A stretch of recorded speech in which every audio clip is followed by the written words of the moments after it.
Welcome to the meeting. It is 1:04 and I call the meeting to order. This is that exciting time of the year where we have to elect some officers, so we're getting some feedback. That's probably Rick. Yeah. It is. Okay. Yeah, Rick, that helped. Okay, good. Yes. The election of officers this afternoon with regard to the chair and the vice chair. And certainly there are also committees that have been assigned in your agenda. So we will attempt to go there this afternoon. So at this point, I will relinquish my chair to the chief, who will conduct the chair and vice chair votes, and then proceed from there. Point of order, Mr. Chairman. Can I ask our mayor, Christian, is this your last meeting? I expect it will be, Ian. Yes, You expecting this to be your last meeting? I do. I think that there'll be a new council appointee on Monday. Okay, I'm just wondering if we should move the whole election then to a next meeting to allow that new member of the board able to participate and possibly be appointed in some of those committees. Well, I think Ian, if you look at the statute actually says, and Tom can if Tom has an opinion on this, the statute says that the chair and vice chair will be elected at the first meeting of the year. So I think to keep in accord with the legislation, we should do that. As far as striking the committees, I think it would be sensible to defer the committees to the second meeting. But however the board wants to proceed. I'm just reinstating what you had said at our last meeting, where you had said maybe we should have that new, before we make any decisions that will affect us this year with respect to the length of the chiefs. Yeah. Well, that we should wait till the new appointee was part of that committee. That's the only reason I raise it. yeah. Well, I would suggest to Ian that it would be very unlikely and probably inadvisable to put a brand new appointee that doesn't have any experience with the board in either of those chair or vice chair positions. So I don't personally think that I'm not standing for chair or vice chair. I don't think the new person that replaces me should stand for either of those spots because they'll be inexperienced. So it seems to me today that you should keep with the legislation and pick the chair and vice chair. And I think you can defer the remainder of the committee meetings to the next meeting, but however you folks want to proceed. So at this point, I kind of want to say to Ian that we should, if we all agree, that the committees should be done later and the vice chair and the chair continue today. Are we all in favor of that? Before I relinquish the chair to the chief. All in favor? Lisa? Christian? Rick, that's a yes? Yes. Okay, seeing that, then we will continue, and I will relinquish the chair to the chief.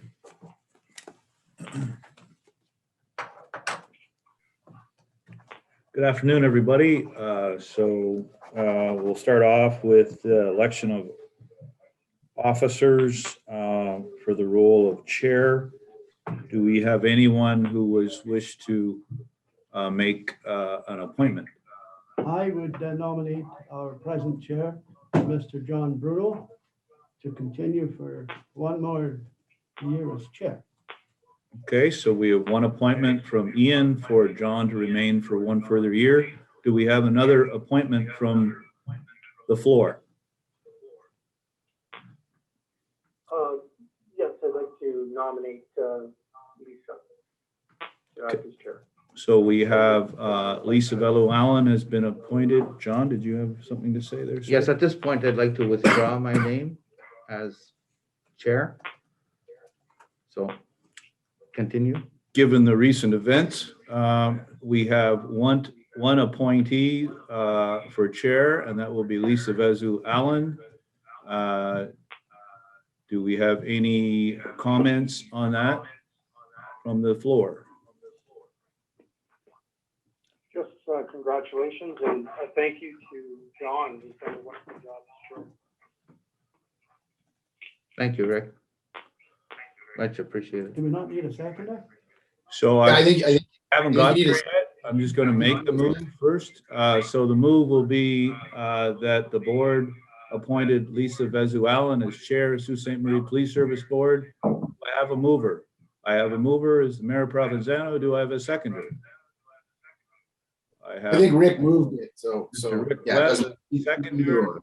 I see that as moved. Congratulations, Lisa. You're the new chair of the Sault Ste. Marie Police Services Board.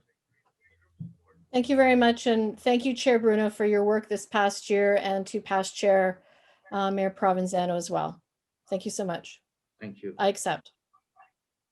Thank you. Moving on to the nominee for vice chair. Do we have any nominees for vice chair from the floor? Mr. Mayor. I'd like to nominate John Bruno. If John is interested in that position, I'd be happy to support him there. I've heard from the mayor as well as I believe Rick Webb. You were nominating John as well. Correct. We have two nominees for John. Do we have any other nominees from the floor for vice chair?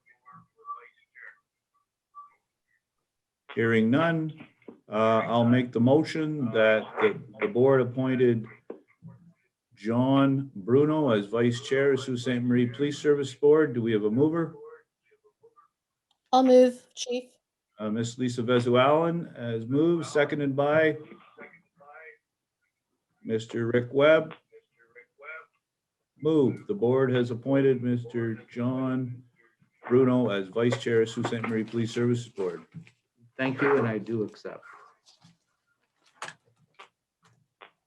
I just gotta say, I really enjoyed doing that.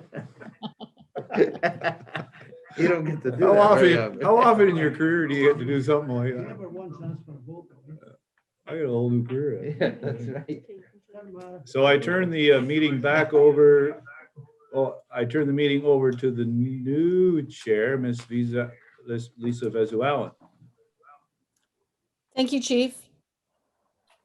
So as per when we started the meeting, I need a motion that we will move the appointments of, except for secretary. So for secretary, the board approves Sarah Miles as secretary, Sault Ste. Marie Police Services Board.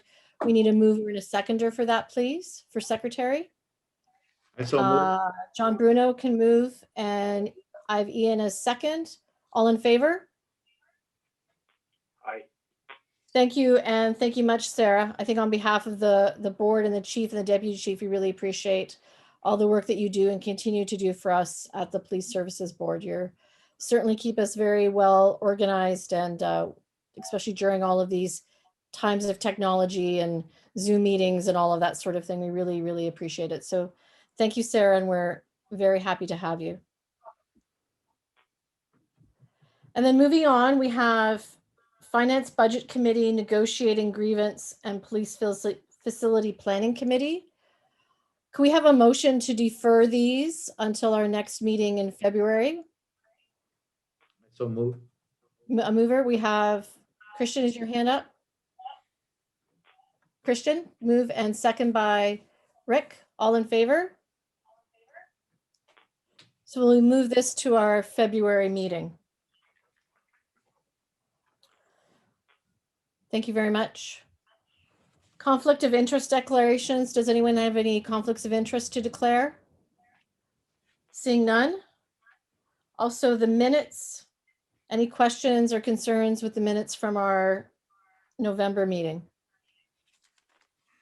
Seeing none, can I have adoption of minutes from November 25th, 2021? I need a mover and a seconder.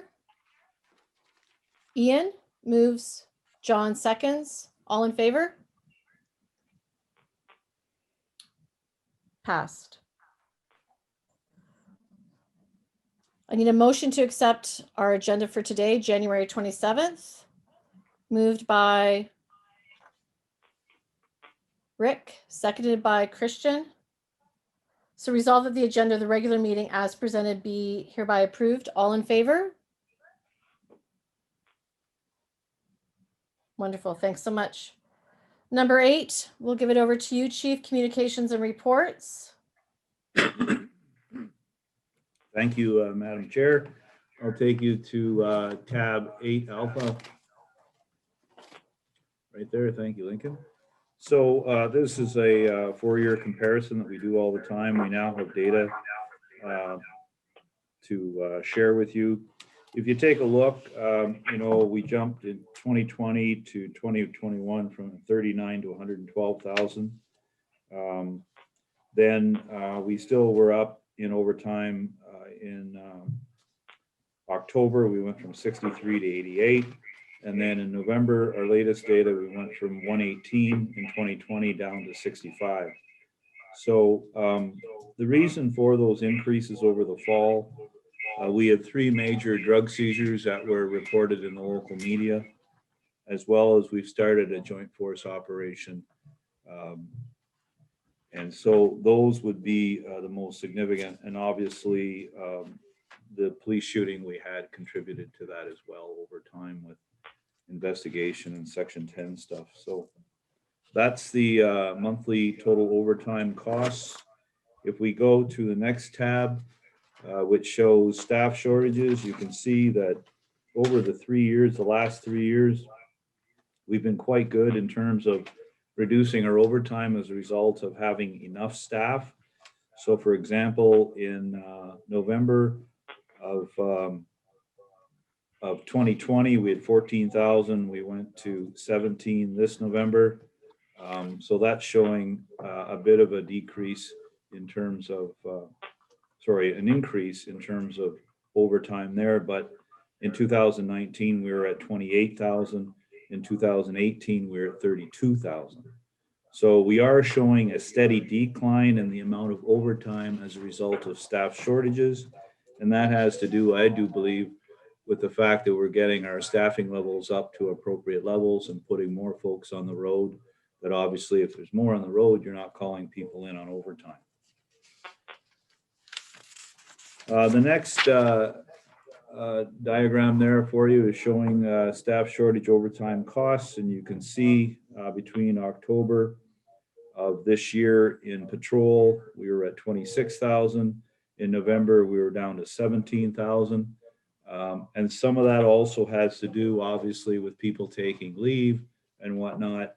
Not so many people taking leave in November as October and offsetting those overtime costs. You can see from the diagram where Lincoln has his cursor, that blue line coming from the top of the screen down to the right side is encouraging. That'll be my report for overtime costs. Does anyone have any questions for the chief?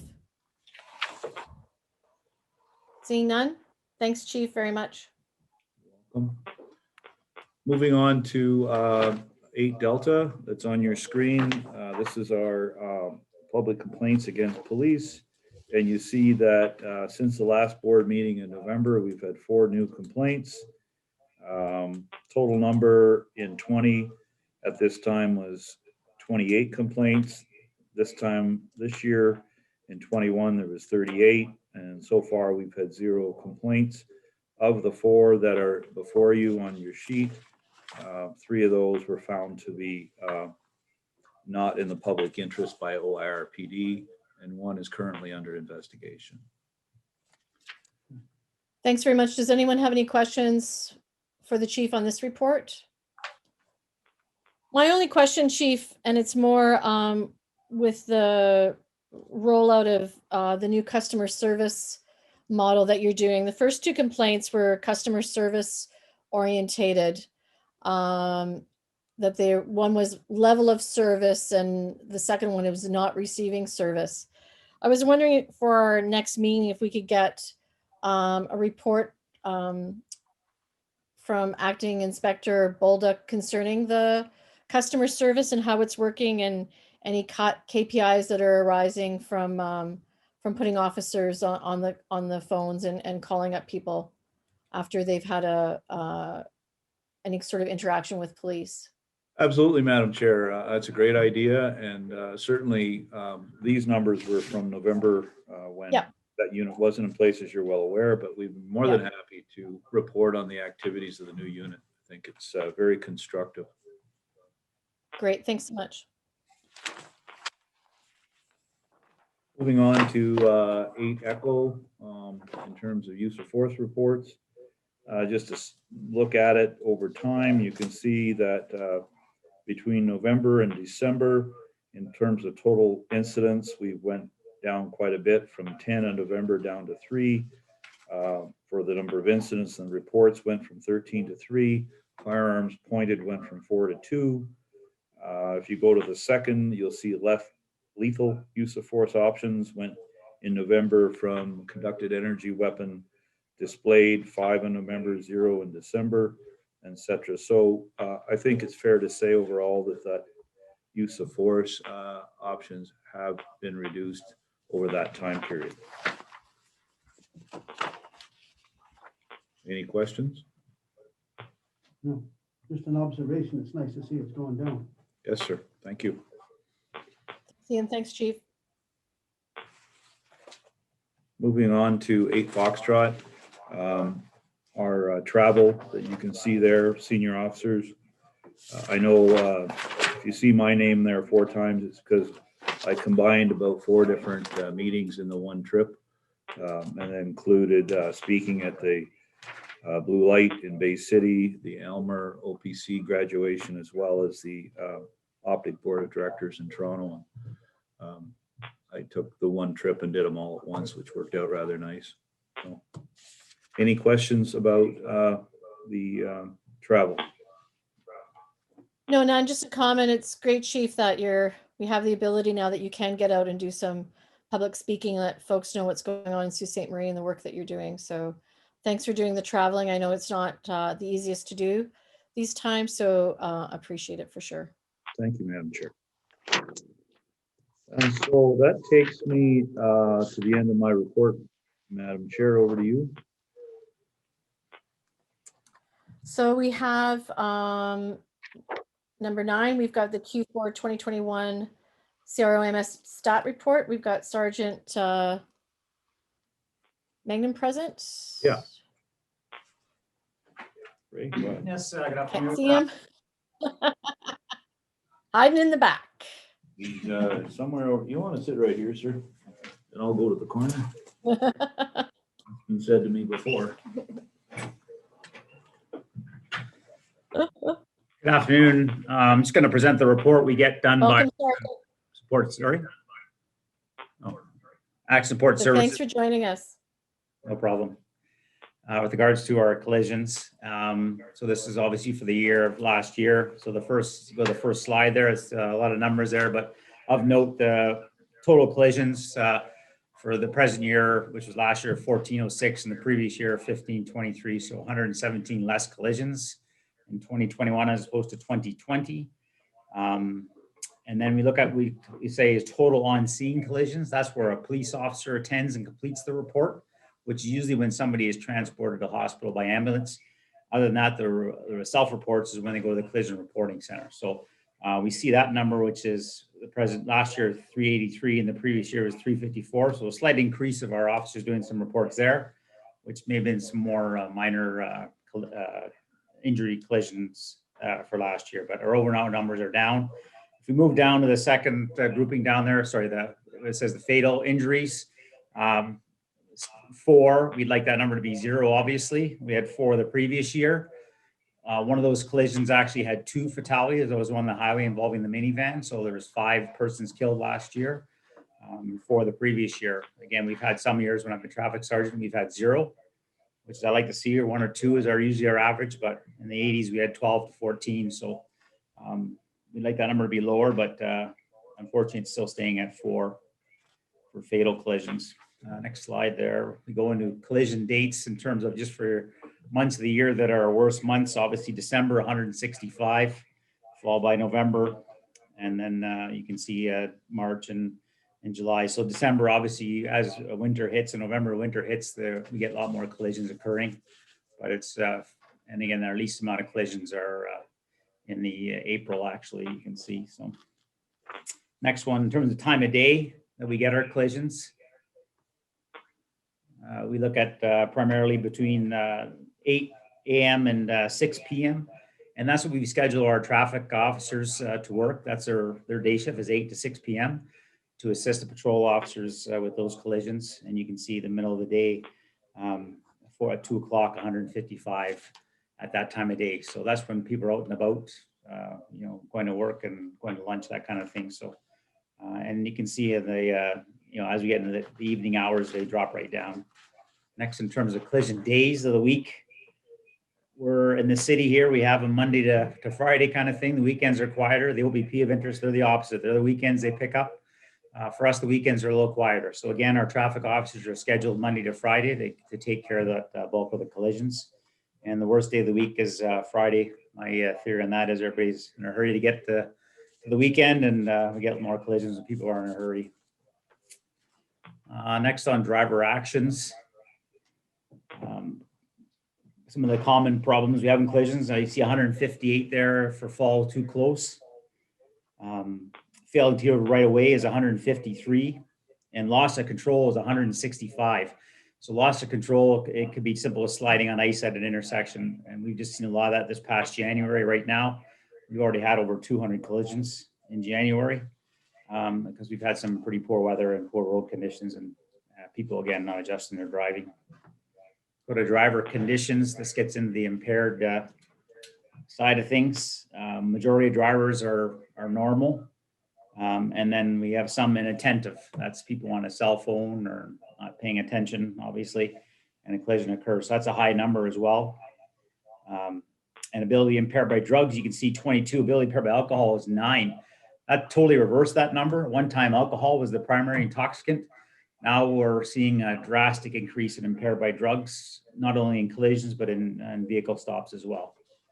So the collisions are reflecting what we're seeing on the road in terms of enforcement. Hit and run collisions, again, of interest there. They occur, again, in the middle of the day. A lot of these are in parking lots, minor. So if you go to the next slide, just to show you, you can see 155 in the parking lot. These are, cars brushing up against each other. Some people we call driving by feel. And so we get those collisions occurring, and not a lot are occurring on the roadway, actually. So the number does seem high. They have a lot of hit and run collisions, but a lot of times people don't even know they're in a collision. They struck somebody in the parking lot. Collisions involving injuries, just a map to show the graphic of where they're occurring. And you can see more concentrated downtown, obviously. These are your intersections, and you have also pedestrians walking a lot down there. So we're seeing a lot in the downtown core. Locations, injuries. Oh, next one, pedestrians, I think. Yeah, pedestrians are spread all over, pretty much. We have some in parking lots, so. Next one. And again, the location, you have like either they're classified as non-intersection, at an intersection, or in a parking lot. So 7 were non-intersection. That's people just crossing the road a lot of times they're not supposed to be. They're supposed to cross in an intersection, obviously, as per the bylaw. And then parking lot, again, people walking through the parking lot. And then the next 5 at the intersection itself. Time of day for, you can see our collision pedestrians, involving pedestrians, are a lot at 7 o'clock and 5 o'clock. So it's spread right through the day. But again, interesting part about, you have the ones early in the morning and then later in the evening. Those are the dusk times, hard to visibility, hard to see pedestrians. And we've had several hit at that time of day. Again, days of the week, interesting. And again, Monday and Friday are the 2 big days for pedestrian collisions. And the driver action, you can see there are 8 of them drivers are driving properly. That's when pedestrians are crossing when they're not supposed to be crossing or darting out in front of traffic. And then also the driver action failed to right away is when the pedestrian is where they're supposed to be and the driver didn't give them the right away they deserved.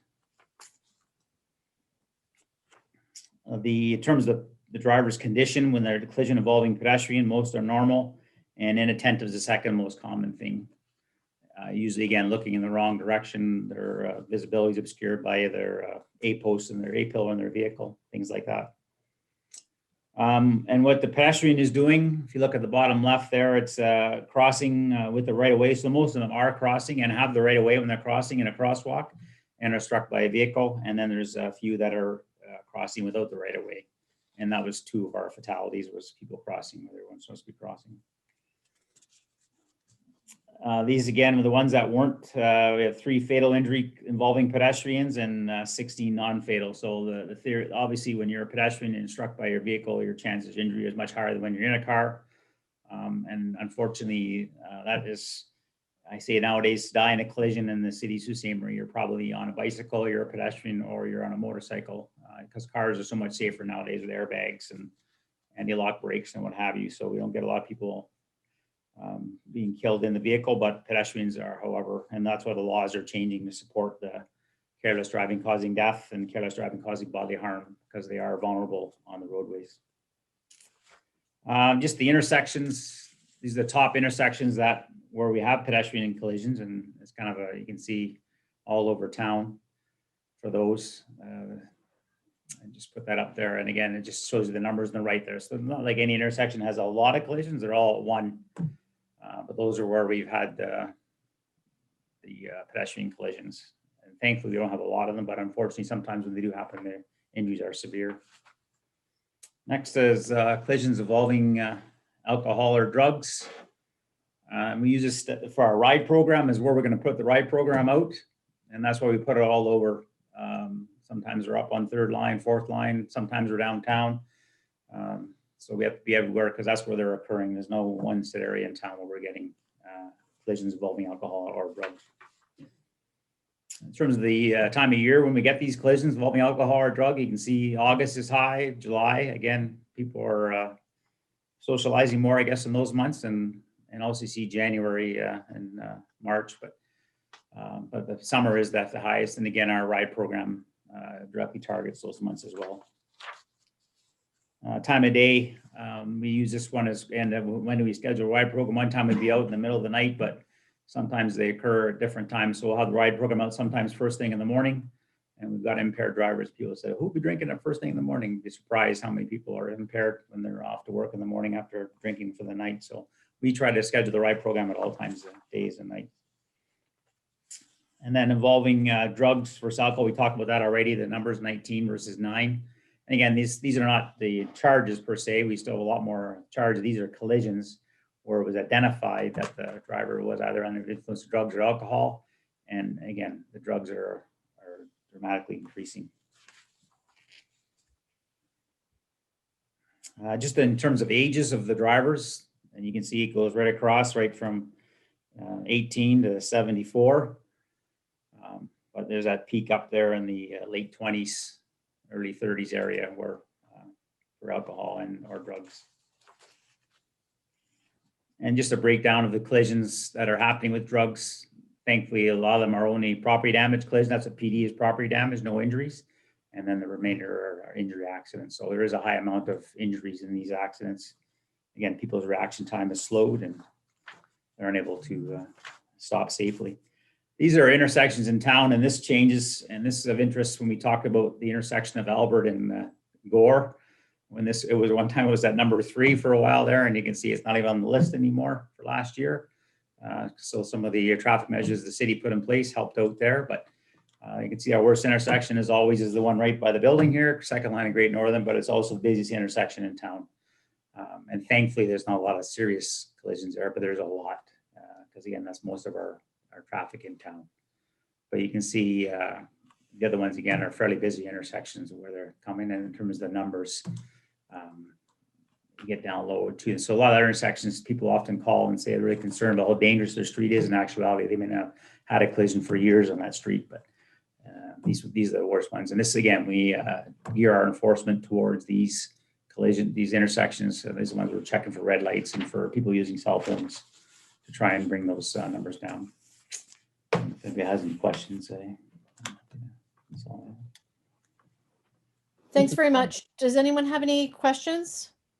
I don't have any questions, but I have a comment. That's the most detailed report that I've seen, and it's very informative. You know, from where the accidents are happening, who's involved, drugs, as well as alcohol. Excellent report. I just have one question. And Certainly.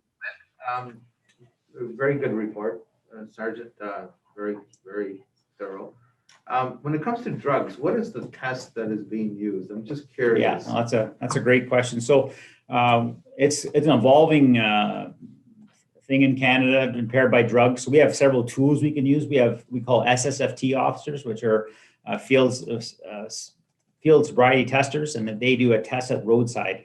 And that's kind of like a roadside device for alcohol almost. They can say, okay, this person's under the effect, but they're not sure the exact amount. So that brings them in the station to the next level, which we call a drug recognition expert. So we currently have 2 of those officers who can testify in court as an expert. This person's impaired by drugs. They'll actually take some kind of bodily substance, blood or urine, and get an exact quantity amount. And we're finding, I get these reports back, and there are pharmacies of drugs that are in some of these drivers. It's quite impressive, which we would know that in the past. We didn't know that.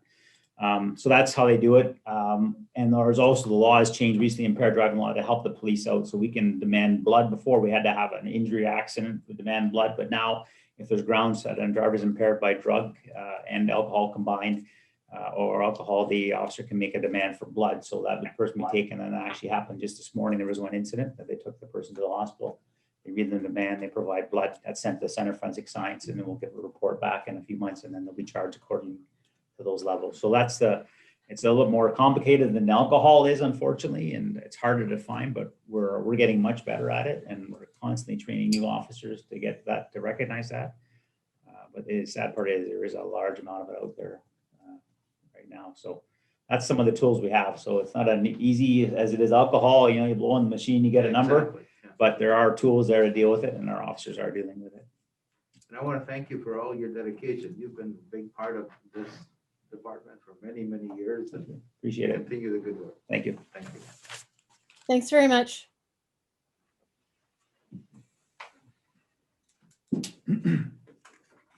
Seeing no other questions or comments, we're going to move on to item 10, reappointment to Police Services Board. Congratulations, Ian. So Ian McKenzie has been reappointed to the Sault Ste. Marie Police Services Board, a further period of 3 years effective February 28th, 2022. Ian, as for some that don't know, he is from the Executive Council of Ontario. So he's our provincial representative and has been as well previously. So congratulations, Ian. Looking forward to having you on the board for another 3 years. Congratulations. Thank you Ian. very much, madam. Congratulations, sir. That's very kind of you. I consider it to be quite an honor and a privilege to be given that opportunity. Thank you. Thanks so much. And then moving on to item number 11, the Sault Ste. Marie Police Services Board budget for 2022. So as we all know, we went back to the board after it was presented to council, and I really want to thank Angela Davey from finance, as well as finance at City, Sally Shell, and our CAO, Malcolm White. We're working with everyone collaboratively. So on January 14th, 2022, during a special meeting regarding the Sault Ste. Marie Police Services 2022 budget, the board passed the following motion. It was moved by Christian Provenzano, seconded by myself. Resolved that the board approve the 2022 budget as presented in the amount of $32,283,000. So do I have everyone in favor? And Rick, do you want to chat? I'm in favor. I'm in favor. Okay, I heard that. Thank you so much. Lisa, I'd just like to thank the service leadership and staff of the service for taking this back from council and working on it and taking a look at it, and the city staff for their efforts to work with police service in that respect. So thank you to everybody involved. Yes, thank you. Budget time is not easy for anyone, and it was really appreciative of all the time and effort that was put into the budget for sure. So thanks very much, everyone. And then we'll move on to item 12. Share services between the City of Sault Ste. Marie and the Sault Ste. Marie Police Service. Whereas municipalities commonly provide civilian administrative support to municipal police services. Whereas the City of Sault Ste. Marie currently provides financial and human resources support to Sault Ste. Marie Police Services. Whereas the Sault Ste. Marie Police Service budget has increased significantly year over year, with civilian costs rising sharply from 2021 to 2022. Whereas Sault Ste. Marie Police Service is looking for ways to address its impact on the municipal levy without affecting service levels. Now, therefore, the Sault Ste. Marie Police Service Board directs the chief to work with the CAO and the respective senior staff to assess the city providing further administrative services to Sault Ste. Marie Police Services, provided the provision of those service represents a decrease in the cost of those services to the ratepayers of the city of Sault Ste. Marie. Does anyone have any questions, or does anyone want to comment on this? Lisa, perhaps I can speak to it just to give it some context and kind of the thinking behind it. You'll recall the discussion at council when the police service budget was at council. There was some discussion there about this type of work. It's discussions that certainly Rick, John, and I have had at the bargaining, kind of when we've been together as the bargaining committee and talking about the contracts. And it's discussions we've had at our board level for a while. I think it's very common that municipalities provide administrative services to police services. But the idea here is not to direct and identify which those should be. They're not in the operative clause. The operative clause essentially just says that the CEO and the police chief should work together with their senior teams as they see fit to assess if there are any opportunities. But really, we don't want to go down the road unless the opportunities represent a cost saving. So you don't want to do something just for the sake of doing it. But I trust the chief and CEO White can work together constructively to look at this and see if there is any way we could decrease or alleviate some of the burden on the Sault Ste. Marie Police Service budget. So that was the intention of the motion. I didn't want to be prescriptive beyond the direction that they work together and look at this. Whatever they determine is appropriate to consider, and whatever they determine is reasonable to consider, I'll leave that to their determinations as frankly the leader of the service and the leader of the city. But I think it's a productive motion. I think it addresses some of the issues that were raised at council, and I think it's consistent with a lot of the board discussions that we've had over the last couple of years. So those are the extent of my comments. Thank you. Chief, since this comes through via operations, do you have some comments regarding the motion? I'm very supportive of the motion, and I confer with His Worship Mayor that yes, council had asked for that, and actually the CAO Malcolm White and I have already begun that prior to this resolution. So things are underway, and it's a smart thing to do in terms of efficiency of operations for both legal entities. Thank you. Thank you, Chief. And Lisa, I just want to tell the board that a very similar motion is on council's agenda for Monday, and you'll see that when the agenda is published tomorrow, just so that Malcolm has the same direction that the chief has. Thank you. Rick or Ian or John, do you have any questions or comments? No, I'm good.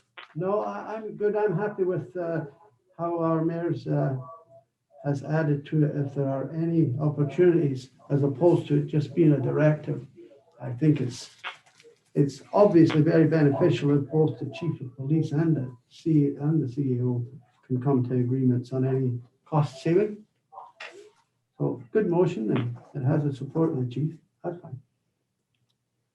Okay, thanks very much, Ian. I just want to further comment that it has been discussion, obviously, both at council and around the board table. And, you know, we all know the importance of working together, and really the chief and I, and has always said from a board level, you know, we're all about officers being there for the safety of our community and the importance of supporting our officers, and also being very mindful of our rate base and making sure that we have the facilities to do that. And if there can be any efficiencies found within administration, then I'm really happy that both the chief and the CAO are working together with this, and I'm happy to support this motion here, and really appreciate the work being done by both CAO White and the chief. Thank you so much.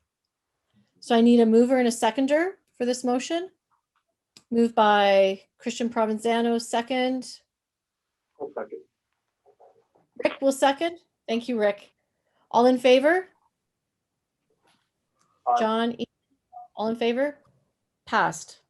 Thank you so much. Item 13, new business. If I could just take an opportunity to say something, the thing is that we're at the end of our public session here. I'd appreciate it. Go ahead. So first off, congratulations on becoming the chair. Thanks. I wish you well with it, and I know you'll work hard at it. Just for the purposes of the, I think the media on the call, Mr. McKenzie referenced earlier that this would be my last meeting of the Police Service Board. You'll see on Monday's council agenda when it comes out tomorrow that I wrote to council earlier it was either this week or last, I don't recall. And in considering the year and recognizing that I will not be running for mayor again, I thought it was important that other city councilors got an opportunity to develop experience in some of the functions that I think are really critical to the city. Policing obviously being a primary one, and water being another one. So I'd ask city council if anybody was interested in taking the remainder of the year in my stead on the Police Service Board and on the Water Commission respectively. And there is interest from council. So I'm going to make way and make room for that so that other city councilors can develop that interest, that experience while I'm here. While I'm here to support them and answer any questions they have. And I want to frankly increase the likelihood that after the next election, there are people sitting on council that have experience with these really important functions. And I thought it was kind of a positive and constructive way that I could do that. So I've been on this board since I was elected mayor.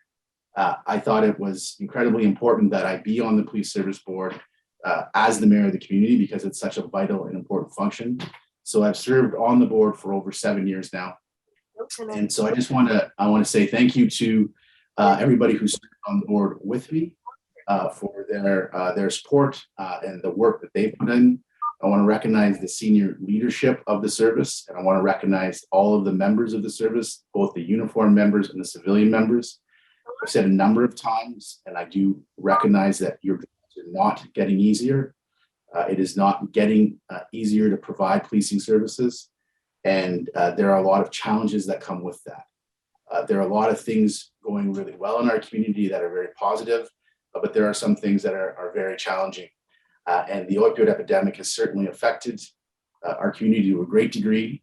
And there's a lot of people that need care and support that don't have that care and support. And the downstream consequences of that sometime are an increase in non-violent criminal activity, but also, as we've seen recently, an increase in violent criminal activity. And that pressure ultimately falls on our police service. I've recognized that. I want to continue to recognize that. I want to thank everybody who has worked with me and served with me throughout the whole service, and specifically recognize the members of the service, the chief and the deputy chief and the leadership team, and wish you well for the remainder of the year, and certainly hope that the next council term is a very productive one. So thank you to all of you. It's been a privilege to be here with you and to serve. And I've got a lot of mixed feelings about the fact that that's coming to an end, but I think it's the right thing. So I'm grateful for the time I did have. So thank you. That's it, Lisa. Thank you very much, Mayor.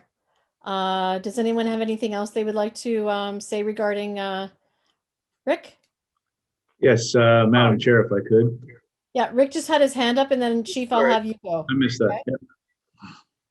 Oh, thank you. I just wanted to say for myself, and I'm sure speak for others on the board, that how much we appreciated your leadership and the direction you helped provide to the board and the service. It's been very appreciated by us, and I wish you well the rest of your term as mayor and of course beyond. So thank you very much. Thank you, Rick. Thanks, Rick. Keith? Yeah, I'd like to commend His Worship Mayor Provenzano for number one, his leadership. Number two, his unchallenged passion for both the short and long-term benefits and support of the city. And finally, for his support of both Bob and I. Thank you. Thank you. John? I see your hand up. Sure, thank you. Mr. Mayor, I just want to thank you. I remember the phone call many years ago. We kind of started pretty much at the same time, so it's been quite the journey, and I want to express all the congratulations to all of your leadership over the years. Also, your contribution to the community as well, not only as the police board chair and member, but also as the mayor of Sault Ste. Marie. So we thank you very much for your leadership and continued success in whatever endeavor you encounter in the future. Thank you. Thank you to both the chief. Chief, I appreciate those comments, and thank you, John. Thanks, John. Ian? Mayor Provenzano, I do wish you all the best in your future endeavors. I recognize that when you were quite young, that you had a lot of talent moving into politics. You know that. And you may have had a rough ride to begin with, but you certainly finished off fine as mayor of Sault Ste. Marie and as at one time the chairman of the Police Services Board and as a member of the Police Services Board.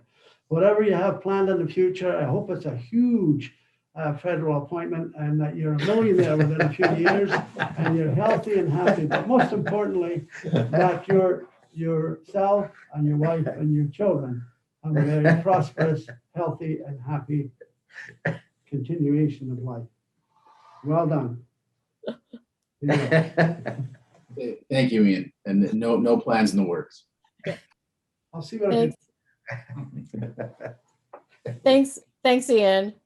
I just want to say I've had the pleasure of working with Christian in paid capacities and voluntary capacities since 2008. I had to look back to the Big Brothers days and Sioux Youth Association, and we've volunteered at golf tournaments together, and we were both involved with Children's Rehab, which is now Thrive, and it's been a pleasure when I got elected to work with you, and you've always been really supportive of me and my endeavors and my family. And I really hope that you and Chloe and Isla and Alice and Kylie get to have some quieter times, some more family times. And I really want to recognize, your 4 years of mayor. You got married, you had 3 kids, you've had all kinds of things going on, as well as running a law practice. And I don't think people realize those that do more. And Christian, I just want to say I totally have the utmost respect for you as a leader. I see you as a father, and I also see you as a son to your dad and as a friend. So I'm really honored that you've always been in my corner, and I'll continue to be in your corner. And I hope it's relaxing after some of this is over with your family. We're really lucky to have you here in Sault Ste. Marie. And as someone who's boomeranged back and forth 4 times, I intend on staying here too. And I think there's a lot of really great people in our community. And I think the most important thing, and you said that, is like, we do have some great things, but we also have some challenges. And I think the best thing that we can do as people in position of leadership is to recognize those challenges, be open and honest about those challenges, and try to work together. I certainly see definitely the police services doing that with a lot of collaborative agencies that you didn't see before. And what we're seeing happening out in our community is identifying and tackling. So thanks, Christian, so much. You've put in so much time, and that's time away from your family, which, I think we need to thank your family. And really, I'm going to miss you when election time, but then maybe I don't get elected either. So maybe I will have some more time together. So you know, it's been wonderful, and thank you so much for giving so much of your time. Really appreciate it. Thanks, Lisa. That's all very kind. Okay. Thanks so much, everyone. So this will end our regular part of our meeting. Our next meeting date is February 24th, which we will be welcoming a new member, which will be exciting. And thank you, everyone, for your time today. Thank you to the media for being on. And I need a motion to adjourn the regular part of our meeting. Mover Ian, seconded by John.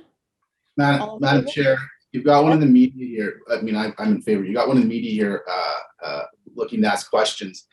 Generally speaking, we would pause so they could connect with the chief, but I think you might want to respond. Yeah, You've got somebody looking for one here. I don't think I have that up on my, is it in the chat? Yeah, so Dax, generally speaking, what would happen is after the open meeting or after the closed meeting, the chief would make himself available to the media to answer questions. I'm not sure how they want to proceed with it today. Thanks Yeah. for the reminder.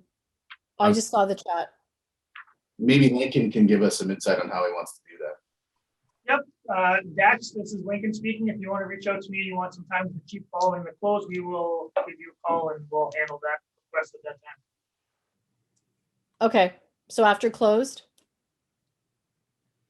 Yeah, the process has changed slightly, obviously due to COVID and the virtual nature of our meeting. So we've been doing after the close for some time. Okay, thanks, Lincoln.